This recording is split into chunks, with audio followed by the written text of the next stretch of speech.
নমস্কার বন্ধুরা, আশা করি সবাই ভালোই আছেন। আর আপনারা দেখছেন রুমার হেসেল। আজ আবার এসে গেছি সম্পূর্ণ নতুন একটি রেসিপি নিয়ে। আজ বানাবো 15 মিনিটে কিভাবে টিফিন তৈরি করা। প্রথমেই গ্যাসে আমি কড়া বসিয়ে দিয়েছি, কড়াতে তেলও দিয়ে দিয়েছি, তেলটাও গরম হয়ে গেছে। এবার সেই তেলের মধ্যে দিয়ে দিয়েছি একটা গোটা তেজপাতা, একটা গোটা শুকনো লঙ্কা, দুটো দারচিনি, দুটো এলাচ ও 4টে লবঙ্গ। এগুলিকে একটু ভালো করে ভেজে নেব। এগুলিকে ভাজা হয়ে গেলে এর মধ্যে আমি প্রথমে দিয়ে দেব গাজর কুচি। গাজরগুলোকে আমি আগের থেকেই কেটে রেখেছিলাম। হাই ফ্লেমে রেখে আমি একটু ভেজে নেব। একটু ভাজা হয়ে গেলে এর মধ্যে দিয়ে দেব আলু কুচি। আলুগুলোকেও আমি ছোট ছোট ডুমো ডুমো করে কেটে নিয়েছি। দুটোকেই আমি হাই ফ্লেমে রেখেই কিন্তু ভাজছি। একটু ভাজা হয়ে গেলে এর মধ্যে দিয়ে দেব ক্যাপসিকাম কুচি। সবগুলোকেই আমি কিন্তু একটু ছোট ছোট করে ডুমো ডুমো করে কেটে নিয়েছি। আবার একটু ভাজা হয়ে গেলে এর মধ্যে আমি দিয়ে দেব বরবটি। বরবটিগুলোকেও দেখুন আমি ছোট ছোট করে কেটে নিয়েছি। সবগুলো কিন্তু আমি হাই ফ্লেমে রেখেই ভাজছি। এরপর দিয়ে দেব হাফ টমেটো কুচি। টমেটোটা দিয়েও আবার ভালো করে ভেজে নেব। সমস্ত সবজিগুলোকেই আমি আগে থেকে ছোট ছোট করে কুচি করে কেটে রেখেছিলাম। এরপর এর মধ্যে দিয়ে দেব দুটো কাঁচা লঙ্কা। এরপর দেব স্বাদ মতো নুন, অল্প একটু হলুদ গুঁড়ো আর দেব একটু জিরে গুঁড়ো। এগুলি দিয়ে খুব ভালো করে ভেজে নেব। আমি কিন্তু সমস্ত রান্নাটাই হাই ফ্লেমে রেখেই করছি। এরপর এর মধ্যে দিয়ে দেব 1 চামচের মতন গ্রেট করে নেওয়া আদা। আদাটাকে আমি গ্রেট করে নিচ্ছি। আদাটাও সবজির সাথে খুব ভালো করে ভেজে নেব। ভাজাটা আমার প্রায় হয়ে গেছে। এরপর এর মধ্যে দিয়ে দেব 1 কাপ সুজি।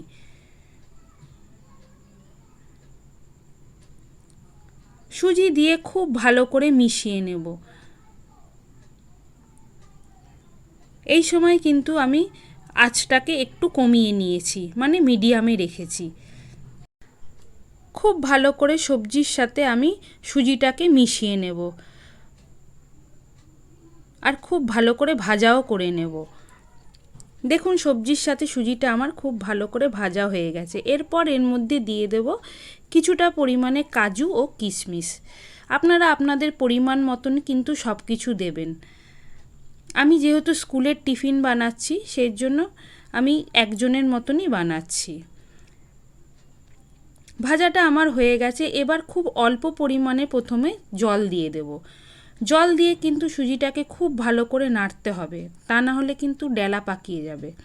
আর জলটাও অল্প অল্প করে দিতে হবে। দেখুন জলটা কিন্তু আমার সমস্তটা টেনে নিয়েছে। এই সময় কিন্তু অনবরত নাড়তে হবে। নাড়তে নাড়তে দেখুন সুজিটা আমার আবার আলাদা আলাদা হয়ে গেছে। এই সময় কিন্তু আবার অল্প পরিমাণে জল দেব। ঠিক আগের মতনই আবার অনবরত নাড়তে হবে। নাড়তে নাড়তে সুজিটা একদম ঝরঝরে হয়ে যাবে। দেখুন সুজিটা কিন্তু আমার ঝরঝরে হয়ে গেছে। নিচে একটু একটু লেগেও যাচ্ছে, তার মানে বোঝা গেল সুজিটা আমার হয়ে গেছে। এরপর এর মধ্যে দিয়ে দেব স্বাদ অনুসারে চিনি। চিনিটা দিয়ে আবার খুব ভালো করে সুজির সাথে মিশিয়ে নিতে হবে। যতক্ষণ না চিনিটা গলছে ততক্ষণ আমাকে নাড়িয়ে যেতে হবে। চিনিটা আমার প্রায় সম্পূর্ণ গলে গেছে। ঝাল মিষ্টি নোনতা খেতে কিন্তু ভীষণ ভালো লাগে। রান্নাটা আমার সম্পূর্ণ রেডি। এরপর ওপর থেকে আমি একটু ঘি দিয়ে দেব। ঘি দিয়ে আবার একটু ভালো করে মিশিয়ে নেব।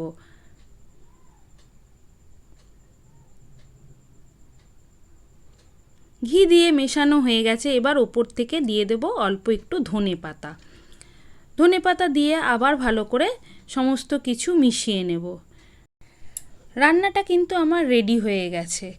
এবার ঢাকা দিয়ে আমি 2 মিনিটের জন্য রেখে দেব।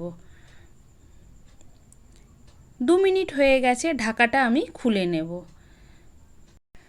তৈরি হয়ে গেছে আমার সুজির পোলাও। যখন তখন খুব সহজে ঘরোয়া উপকরণ দিয়েই তৈরি করে নেওয়া যায়। যে কোনো উপোসের দিনেও এটি তৈরি করে খাওয়া যায়। একঘেয়ে লুচি পরোটা না খেয়ে একটু মুখের স্বাদও পাল্টানো যায়। এবার আমি ছেলের টিফিনটা তৈরি করে নিচ্ছি। টিফিন বক্সে আমি দিয়ে দিচ্ছি সুজির পোলাওটা। এরপর যে ছোট বক্সটা আছে ওর মধ্যে আমি একটু ফল দিয়ে দেব। সেই ফলটাও কিন্তু আমার গাছেরই। দেখুন, এটা হলো ড্রাগন ফল। আপনারা নিশ্চয়ই চেনেন, আমার গাছেই হয়েছে, ছাদে আমার ড্রাগন ফলের গাছ আছে। এই ফলটা খেতে কিন্তু খুব ভালো আর ভীষণ উপকারী, আপনারা তো নিশ্চয়ই সবাই জানেন। দেখুন, ফলটা আমি ছাড়িয়ে নিচ্ছি। আমার বাড়ির সবাই খেতে খুব ভালোবাসে।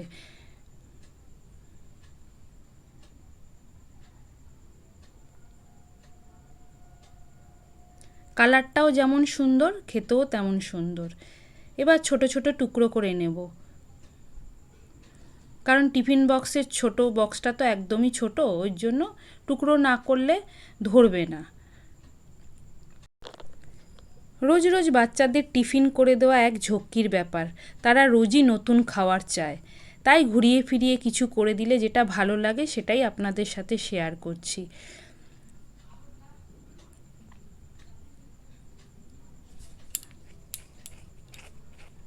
রেসিপিটি যদি আপনাদের ভালো লাগে অবশ্যই লাইক, কমেন্ট ও সাবস্ক্রাইব করবেন। এতক্ষণ ধৈর্য ধরে দেখার জন্য ধন্যবাদ।